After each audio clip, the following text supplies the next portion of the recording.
Magandang araw, Tito Makoy. Leandro ang pangalang gagamitin ko at ang mga taong mababanggit ko rin dito sa aking kwento ay iba rin ang pangalang ginamit ko. Laki ako sa hirap, yung hirap na maging ang pag-aalmusal ng kanin ay minsan pangarap pa rin. Palibhasa ang tatay namin ay isa lang na karpintero, may mga araw na wala siyang trabaho. Ang nanay naman namin ay isang labandera. 4 kaming magkakapatid. Kung tutuusin, kulang ang kinikita nila para matustusan ang aming pangunahing pangangailangan. Walang magawa, kailangang pagkasyahin namin ang kanilang kinikita. Pero wala naman akong masabi sa aking mga magulang kasi sa kabila ng hirap ng buhay namin, pinilit nila kaming makapagtapos ng high school. Kaya kaming magkakapatid, lahat rin nakapagtapos ng high school. Sa hirap na dinaranas namin, isinumpa ko talagang gagawin ko ang lahat. Makaahon lang ako sa hirap. Ayokong maging mahirap habang buhay. Noong makapagtapos ako ng high school, naranasan ko ang maging baggage boy sa palengke. Ito ang pinasok ko kasi nag-iipon ako ng pera para panggastos ko sa aking pagkokolehyo. Pero Tito Makoy, sadyang mahirap talaga ang pagiging baggage boy sa palengke. Tuwing hapon, pagod na pagod talaga ako. Minsan pa merong mga matataray na customer na pagsasalitaan ka pa ng masakit. Sa hirap na aking dinaranas, parang gusto ko na yatang sumuko. Pero maswerte pa rin naman ako kasi merong nagpapalakas ng loob ko. Siya si Jennifer. Kasintahan ko siya. Mabait, naiintindihan niya ako. Siya ang nagpapalakas ng aking loob para lumaban sa hamon ng buhay at abutin ang aking mga pangarap. Katulad namin, si Jennifer ay galing din lang sa mahirap na pamilya. Nakatira siya sa kabilang barangay. Kami ni Jennifer, Tito Makoy, high school sweethearts. Nagbabagids ako, si Jennifer naman namamasukan bilang serbidora sa isang karinderya.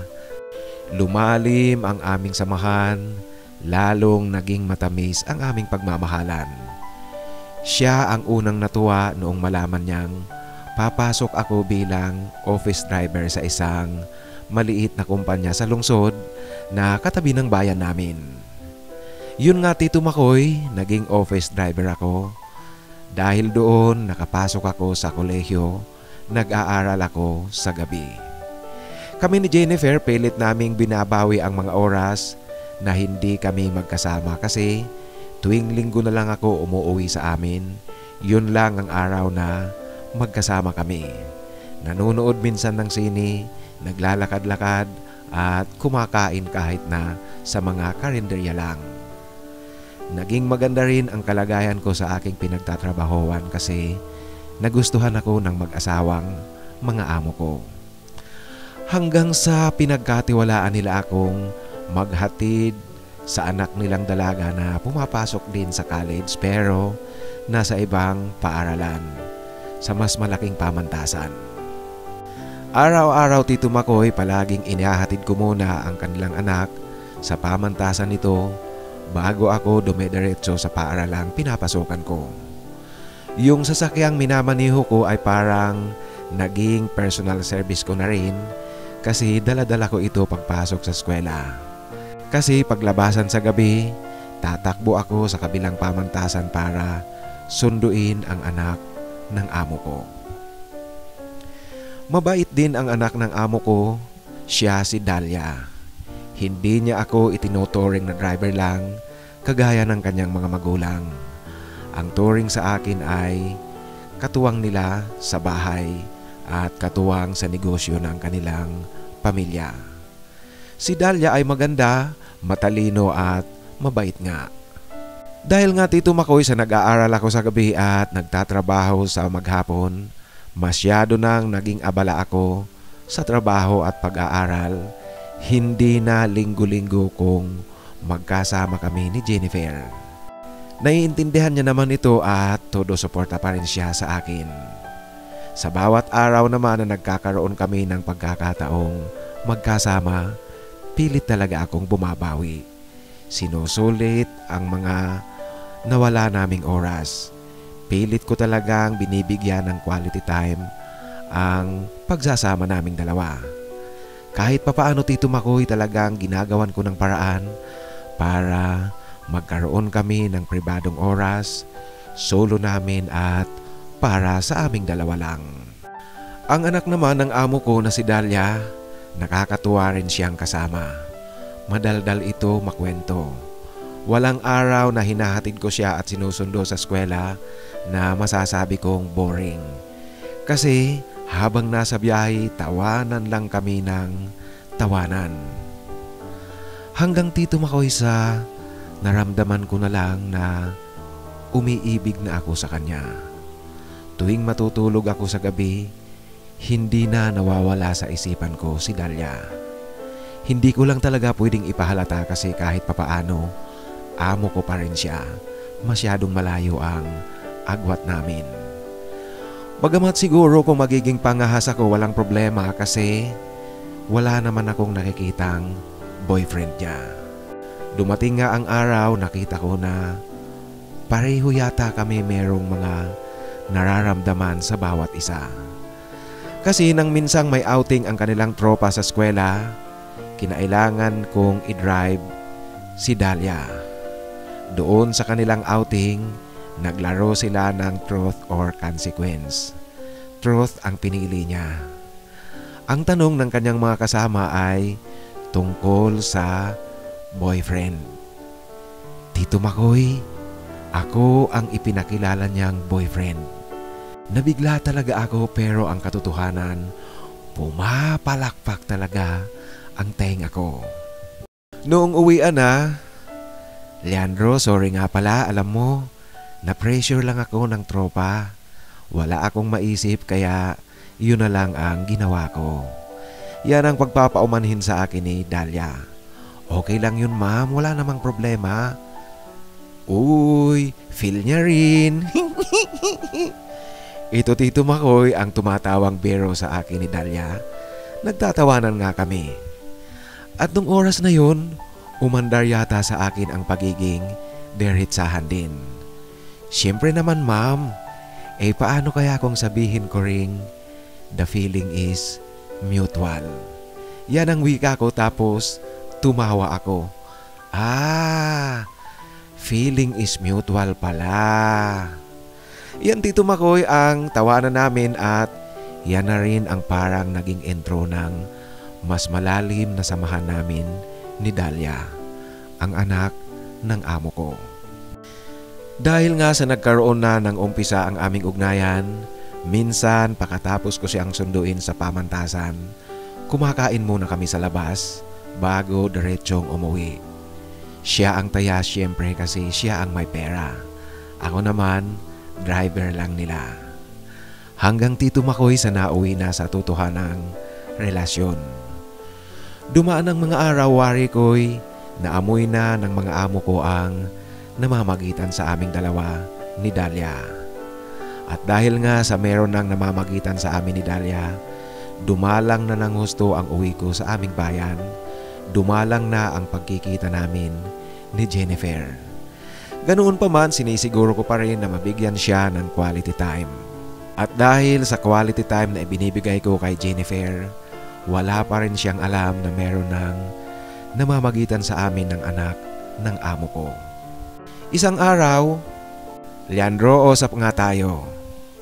Yan ang wika ng amo kong lalaki. Kinakabahan ako Tito Makoy. Okay po sir, ano po yun? Yan ang magalang na tanong ko naman. Leandro, diritsang sagot ang gusto kong marinig sa'yo. Ano bang meron sa inyo ni Dalia? Yan ang tanong ng amo ko sa akin. Hindi kaagad ako nakasagot. Sir, pasensya na po kung dumating sa ganito. Leandro, diritsahang sagot ang gusto kong marinig.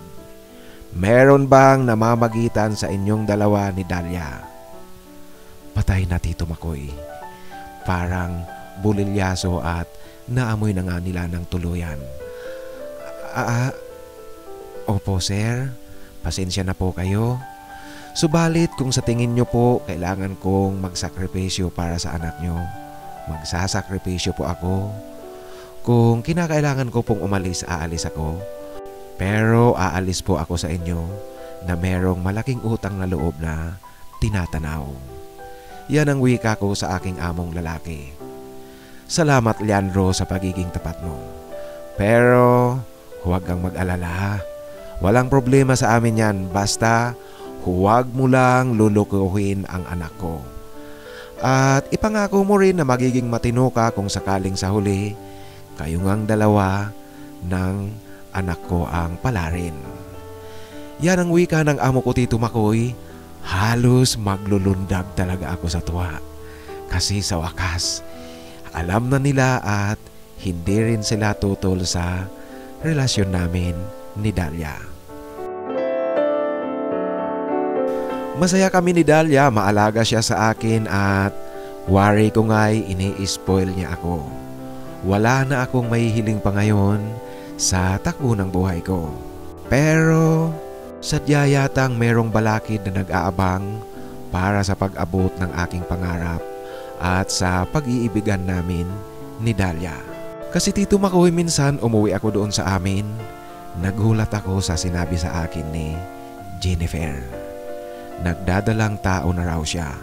Aba, hindi maaari yan. Hindi pa ako handa, Jennifer. At saka, akala ko ba safe ka sa mga ginagawa natin? Anong hindi handa ang sinasabi mo? Hindi ka handa sa responsibilidad o hindi ka handang talikuran ang mayaman mong amo? Sinungaling ka. Akala mo hindi ko alam? Yan ang wika sa aking galit na galit ni Jennifer, Tito Makoy. Nagulat ako sa kanyang sinabi kasi alam niya pala ang tungkol sa amin ni Dalia. Hindi ko alam kung paano nakarating sa kanya. Ano bang sinasabi mo, Jennifer? Naku, Leandro, huwag ka nang magmaang-maangan pa dyan. Alam na alam ko na lahat. Yan, Tito Makoy, ang pagtatalo na naming dalawa ni Jennifer. Sa aming pagtatalo, Tito Makoy, lalong nagngit-ngit sa galit sa akin si Jennifer. Nang tanungin ko siya kung wala ba siyang ibang boyfriend, wala bang nanliligaw sa kanya sa mga customer sa karinderya. Huwag mo kong pagbibintingan dyan, hayop ka.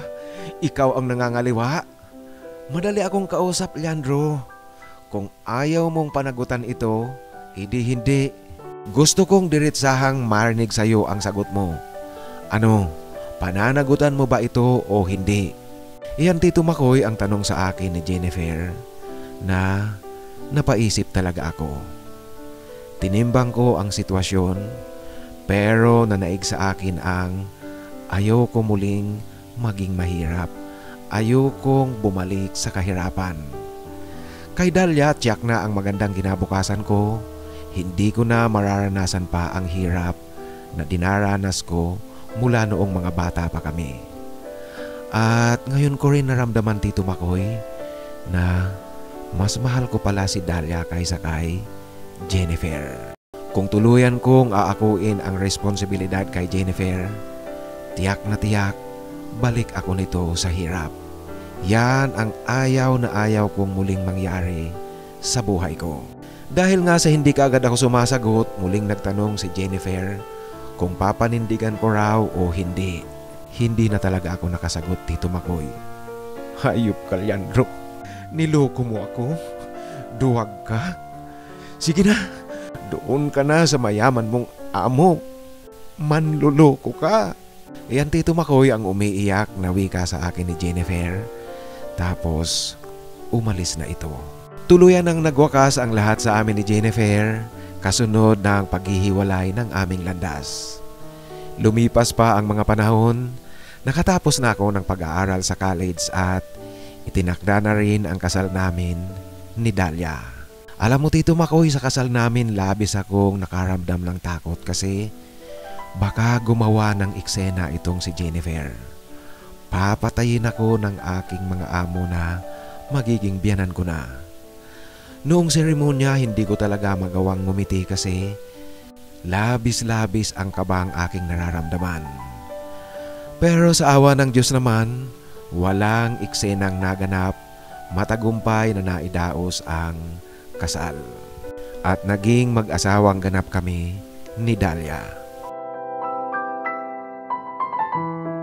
Sa una, masaya at matiwasay ang aming pagsasama. Katulong ako sa pagpapatakbo ng negosyo.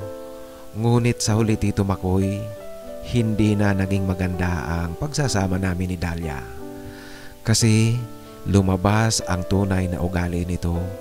Silosang masyado itong si Dalia. Kung ano-ano na lang ang pumapasok sa isip, puro pagdududa, kaya madalas ang pag-aaway naming dalawa. Ako naman palibhasa nga meron akong tinatagong isang napakalaking kasalanan ang tungkol kay Jennifer at sa anak namin. Siyempre palaging ako ang nagpapatalo para maputol na at matigil na ang pag-aaway namin. Sa kabila kasi ng madalas naming pag-aaway ni Dalia, maalaga naman sa akin ang asawa ko. Yun lang talaga ang problema ko, ang sobrang pagkasilosa nito. Ganoon pa man, tanggap ko yun kasi nangangahulugan lang na mahal niya talaga ako sa kabila ng pagiging mahirap namin. At sa aming pagsasama, Tito Makoy, bilang mag-asawa, sa kamalasan mahigit ng 10 taon kaming kasal, hindi pa rin kami nabibiyayaan ng anak. Kasi palaging nakukunan itong si Dalia. Isa sa mga pinagdududahan kong dahilan ay ang sobrang pagsiselos nito sa akin. Kaya lagi ko siyang kinakausap, lagi kong sinusuyo para mawala ang kung ano-ano mang iniisip niya at magkaroon kami ng anak. Ang isa pa sa mabigat na dinadala ko, Tito Makoy, ay ang mga kapatid ni Dalia. Iniisip nilang pera lang ang pinakasalan ko kay Dalia. Kaya raw laging nakukunan ang asawa ko kasi lagi kong binibigyan ito ng problema, binibigyan ng sakit ng loob ang kanilang kapatid habang nasa masilang bahagi ng pagdadalang tao. Ito, Tito Makoy, ang pinakamasakit na ibinabato sa akin ng mga kapatid ni Dalia. Sa wakas, makalipas ang halos maglalabing 5 taon, nabiyayaan din kami ng anak ni Dalia. Lalaki, Tito Makoy, ang anak namin. Ibang-iba sa pakiramdam na dinggin ng Diyos ang aming panalangin. Pinangalanan namin ang aming anak na Generoso o kaya si Henny. Ito'y bilang pangangahulugan ng pagiging mapagbigay talaga ng Diyos sa aming mga dinarasal. Ngayon, kompleto na ang aming pamilya, kompletong-kompleto na ang araw namin. Pag weekend, Tito Makoy, kahit na hindi kami lumabas ng bahay, masayang-masaya na kami. Maghapon kaming nasa bahay, naaaliw sa pag-aalaga sa anak namin. Noong lumalaki na si Hene, na-diagnose siya na mayroong mild autism. Mild lang naman daw ayon sa mga doktor, kaya parang normal pa rin kung maituturing. Hindi kami nabahalang gaanong mag-asawa kasi nga ayon sa mga doktor, mild lang naman. Ang kailangan lang namin talaga ay ang dobling pag-aalaga at pag-iingat, kasama na ang suporta namin sa bata para lumaki ito sa matuwid na daan. Habang lumalaki si Hene, nakikita kong maayos talaga ang kanyang pag-iisip. Matalas nga, Tito Makoy, ang kanyang utak. Matalino ang anak ko. Pero ang problema lang, meron itong tupak dahil nga sa pagkakaroon niya ng mild autism. Ganoon pa man, Tito Makoy, mahal na mahal ko at proud na proud kami sa anak namin. Isang umaga matapos kong ihatid ang asawa ko sa tindahan namin, bumalik ako sa bahay para kunin ang ledger na naiwan ng asawa ko. Pagdating ko sa tapat ng bahay namin, may isang binatang nakaupo sa gutter sa harap ng gate. Hindi ako komportable sa ganitong nakikita ko, Tito Makoy, kaya bumaba ako sa sasakyan. Magandang umaga, ano po ang sadya natin? Bakit nandito ka sa gate namin? Yan ang tanong ko, Tito Makoy. Magandang umaga po. Kayo po ba si Mang Leandro? Oo, ako nga, bakit? Ako po si Joshua, anak ni Jennifer. Alam ko po hindi maganda sa inyo ito pero nandito po ako para hihingi lang po ako ng tulong. Tapos na po ako ng high school at gusto ko ring pumasok ng college. Iyon ang wika sa akin, Tito Makoy. Hindi ako nagsalita. Tiningnan ko lang siya sa kabuuan. At nagtatanong ako sa aking sarili, ito na ba ang anak namin ni Jennifer? Kasi Tito Makoy, kitang-kita ko, kamukha ko rin siya at nararamdaman ko ang lukso ng aking dugo. Binata na pala ang anak namin ni Jennifer. Gusto ko siyang yakapin, Tito Makoy, pero bigla kong naisip na hindi pwede ito. Mabubulgar ang lihim ko, malaking gulo ito sa aming mag-asawa. Kung ibibigay ko ang kanyang hinihingi ngayon, sigurado ako babalik-balikan niya na ako rito. Hindi na malayong matuklasan na ng asawa ko ang aking matagal ng lihim. At lalong mabubuo ang pinupukol sa akin ng mga kapatid ng asawa ko na pera lang talaga ang pinakasalan ko at niloloko ko lang ang kapatid nila. Sandali. Sinong Jennifer ba ang sinasabi mo? Wala akong kilalang Jennifer. Alam mo yung style mo, kumita na yan. Kung gusto mo ng pera, okay, heto, kunin mo, umalis ka na at huwag ka nang babalik dito. Huwag ka nang babalik. Ito, Tito Makoy, ang sabi ko na medyo nauutal kasi alam mo, Tito Makoy, labag sa kalooban ko ang aking sinasabi at aking ginagawa. Pero kailangan kong gawin ito. Kailangan kong gawin yun. Pagkatapos ko, Tito Makoy, na magsalita, tumingin sa akin yung bata. Yumuko ito pagkatapos umalis na. Hindi nagsalita at hindi niya rin kinuha ang ibinibigay kong 1,000 pesos. Tinatanaw ko, Tito Makoy, ang bata habang papalayo. Hindi ko talaga namamalayan. Umiiyak pala ako, Tito Makoy. Kasi, bakit ba kailangang gawin ko ito sa anak ko? Bakit kailangang humantong ako sa ganitong sitwasyon? Yung maipit ako sa alanganing sitwasyon, alanganing kalagayan. Alam mo, Tito Makoy, nung oras na iyon, hindi pa ako kumakain ng almusal. Kakain sana ako pagpasok ko sa bahay namin. Pero tuluyan na akong nawalan ng ganang kumain ng almusal. Kasi parang nakikita ko pa ang reaksyon ng bata noong inaabot ko sa kanya ang 1,000 pesos at yung reaksyon niya sa sinabi ko. Sa muli, malaki pa rin ang pasasalamat ko kasi hindi naganap ang kinakatakutan kong mabulgar na ang lihim ko. Yung bata kasi, Tito Makoy, si Joshua, hindi na muli pang bumalik at nagpakita sa bahay. Ngunit sadya talagang sigurong napakaliit ng mundo kasi bigla na lang isang araw, nagkita kami sa loob mismo ng tindahan namin. Pumasok itong si Joshua habang ako naman ang nagkakahero sa tindahan namin. Nalaman ko dito na nakapasok pala si Joshua bilang kargador ng isang ahente ng distribution company na siyang isa sa mga nagsusupply ng grocery items sa tindahan namin. Nakikita niya ako, Tito Makoy, sa may cash registry kasi ako nga ang nagkakahero nung oras na iyon. Pero parang wala lang, tuloy-tuloy lang si Joshua sa kanyang ginagawa ang pagpapasok ng mga items na kinakailangang tanggapin namin mula sa ahente. Alam mo, Tito Makoy, hindi ako nagsasalita pero parang sumisigaw ako sa sakit. Sa sakit na aking nararamdaman ng aking kalooban. Yung makita ko ang anak ko na nahihirapan, nagbubuhat ng mga mabibigat na bagay para meron siyang kitain. Kitang-kita ko, Tito Makoy, ng aking dalawang mata kung gaano napapagod ang anak ko.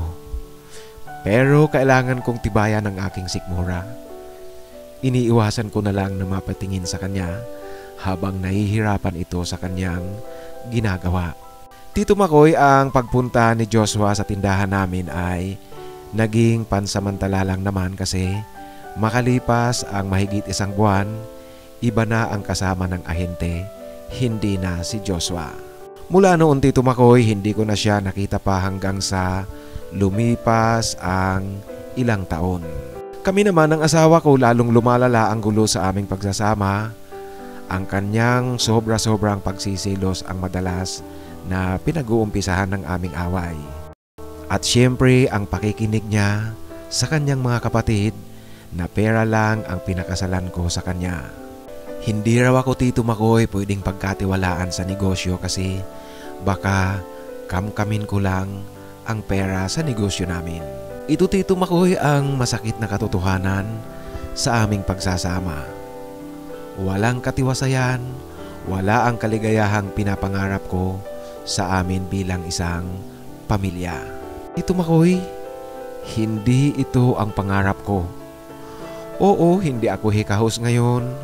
Tuluyan kong natakasan ang kahirapan. Nabibili ko na at nakakain ang anumang gusto kong bilhin at gusto kong kainin. Pero ang masakit, hindi ko maramdaman ang saya.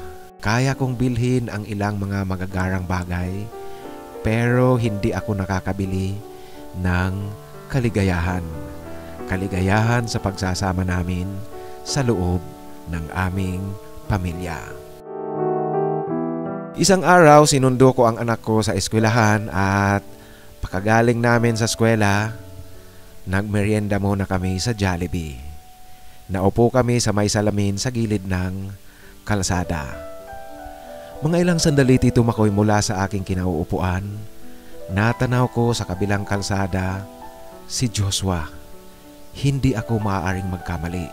Si Joshua yon. Meron siyang karga-kargang isang bata. Siguro mahigit pa lang 1 taon ang gulang nito. Tumigil siya sa may isawan at ihawan ng hotdog.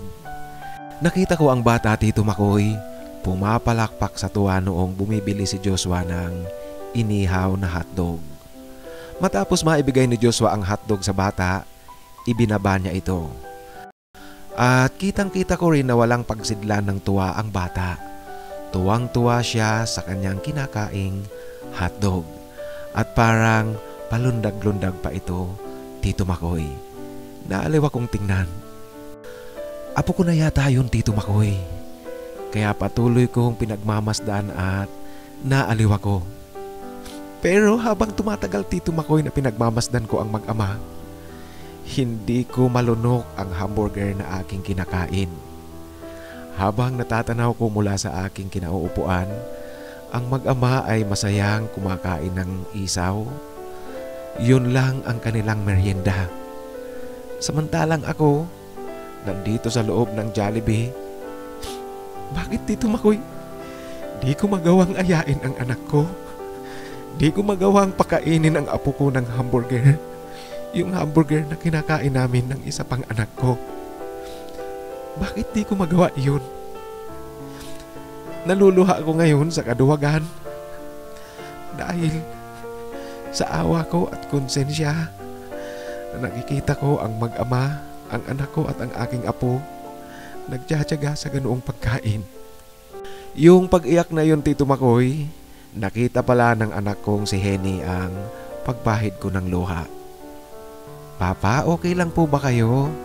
Bakit po kayo umiiyak? Ay, hindi anak. Hindi ako umiiyak. Sige, kumain ka lang dyan.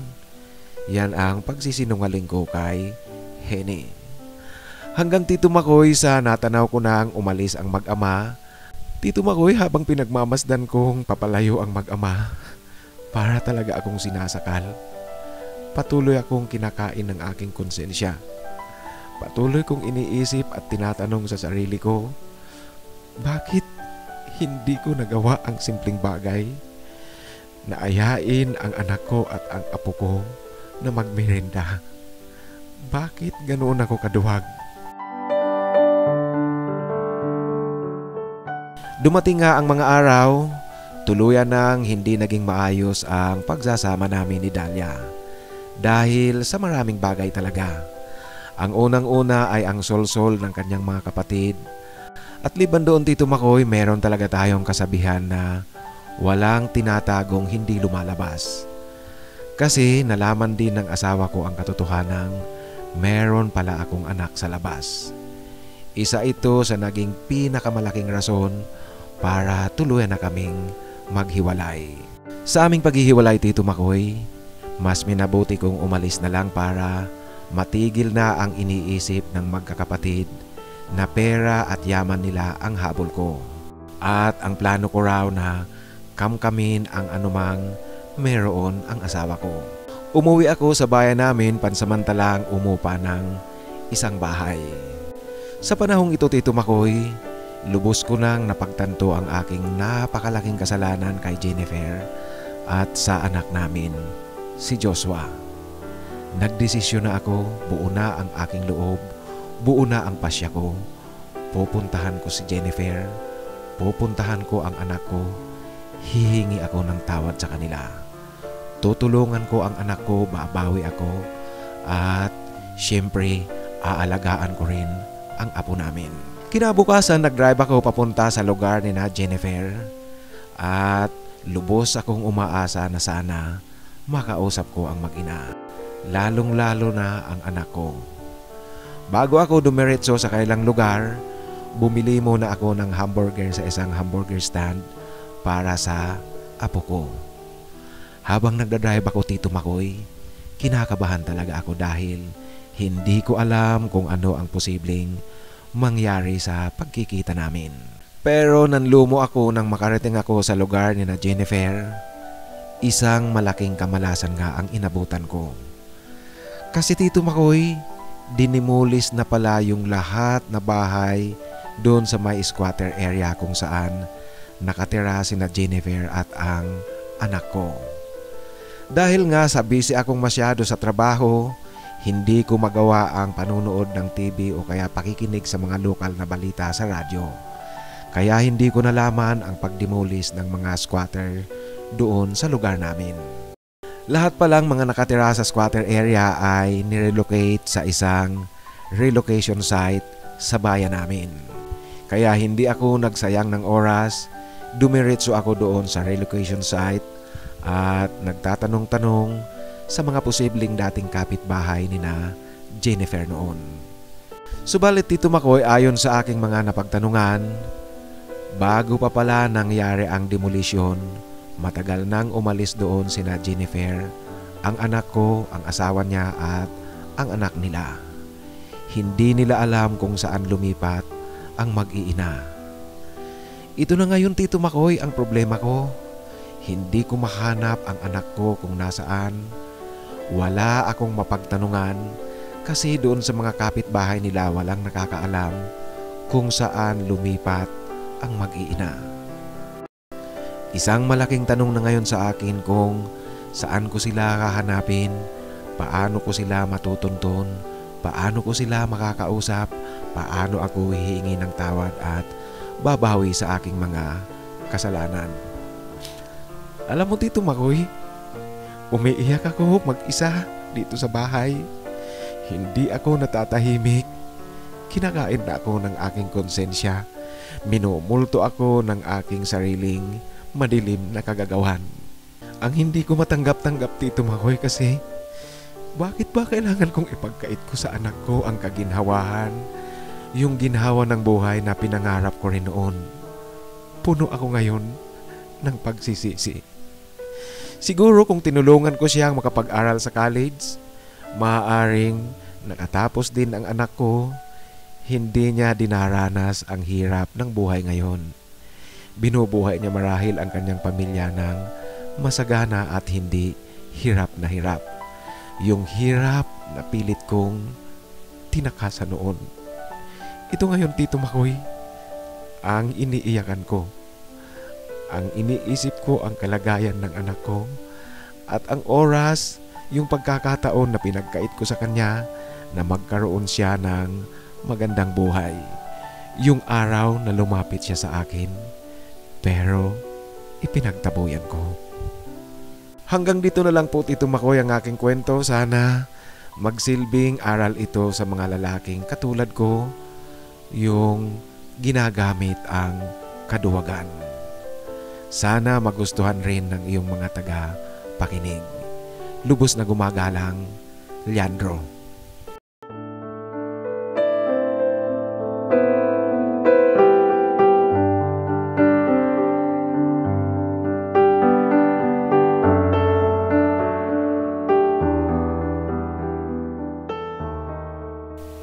Maraming salamat po Tatay Andoy sa pagbabahagi mo ng iyong kwento. Hayaan niyo pong tawagin na lang kitang Tatay Andoy. Alam niyo dito sa kwento niyo po, nagpapatunay lang ito na kinakailangan nating huwag kalimutan yung kasabihan na paminsan-minsan maging maingat tayo sa ating mga hangarin.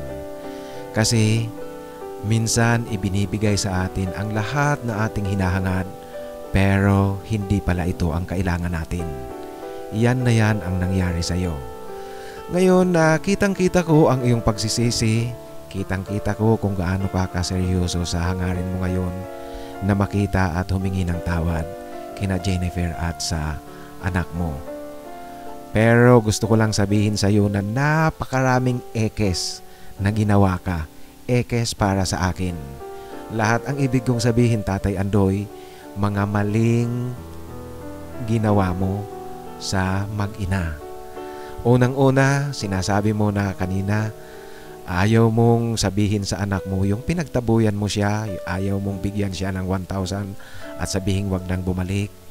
Kontra iyon sa iyong kalooban, pero hindi ako naniniwala.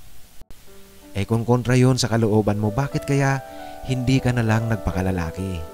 Alam mo yung pagpunta sa iyo ng anak mo, hindi naman po siya humihingi ng pera. Oo, tama ang tulong na hinihingi sa iyo, siyempre, kalakip nun ang pera. Pero ang ibig sabihin niya, meron kang opsyon kung bibigyan mo siya ng pera o ikaw na mismo ang pumunta sa eskwelahan, magbayad ng kinakailangang bayaran sa kanyang pag-aaral. Yun ang ibig sabihin, kaya hindi niya sinabing pera ang kanyang hinihingi, kung hindi tulong mo. Tapos yung kanina pa sa Jollibee, yung kwento mo na nasa Jollibee, sabi mo umiiyak ka rin. Naniniwala ako dyan Tatay Andoy, naniniwala ako. Masakit nga talaga yun na gusto mong imbitahin yung anak mo, gusto mong pasayahin yung apo mo, pakainin na kagaya ng kinakain mo, pero hindi mo magawa. Abay, napakasakit talaga yan sa kalooban ng isang magulang. Kaya lang, ang sakit na yan ay kagagawan mo rin dahil rin sa iyong kaduwagan. Kung hindi ka naging duwag, hinarap mo ang katotohanan, hinarap mo at pinanindigan mo ang responsibilidad, hindi mo mararamdaman ang mga ganoong sakit. Ngayon balik tayo sa paghahanap mo kay Jennifer at kay Joshua, maging ang sa pamilya ni Joshua. Tatay Andoy, wag po kayong magsasawang bumalik doon sa mga inaakala, yung mga natatandaan mo na kapitbahay nila noon, yung nasa relocation site na ngayon. Kahit papaano meron kang makukuhang lead kung saan nga sila lumipat. Kasi imposible naman po sigurong basta na lang umalis si na Jennifer na wala man lang nasabihan na lilipat na kami doon sa bayan na yon, doon na kami maninirahan. Parang napaka-imposible naman. Kahit papaano, alalahanin mo yung mga kaibigan ni Jennifer na sa palagay ko naging kaibigan mo rin noong kayo pa. Malamang na pagkwento ni Jennifer doon, na ikwento ni Jennifer kung saan sila lilipat. At matutuntun mo rin ang mag-ina mo. Pero maging handa po kayo kung ano ang sasabihin sa iyo ni Joshua. Kasi kung ako nga po ang tatayo sa kalagayan ni Joshua, hindi ito advice, kaya bilang reaction ko kung ako ang nasa kalagayan ng anak mo. Yung bigla ka na lang susulpot, hihingi ng tawad, sasabihin mo na babawi. Ang gagawin ko talaga yun, manghihiram ako ng 1,000, tapos ibibigay ko rin sa'yo para sabihin ko sa'yo, bumili ka ng 1,000, nitong 1,000 na ito, bumili ka ng pamilya mo. Pero sana naman hindi ganoon ang maging reaksyon ni Joshua. Kahit papaano tatay, narayan pa ang sabihin nating ang dugong nananalaytay sa pakiramdam ng bawat isa. Maaaring sa una mahirapan ka, mahirap, hindi ka matanggap, pero kinalaunan, matatanggap ka rin. Sa muli po, maraming salamat sa pagbabahagi mo ng iyong kwento. Mga kaibigan, kung meron po kayong kwentong nais na ibahagi, ipadala lang sa aking email titomarcos@yahoo.com at titomarcos@gmail.com. Maraming salamat po.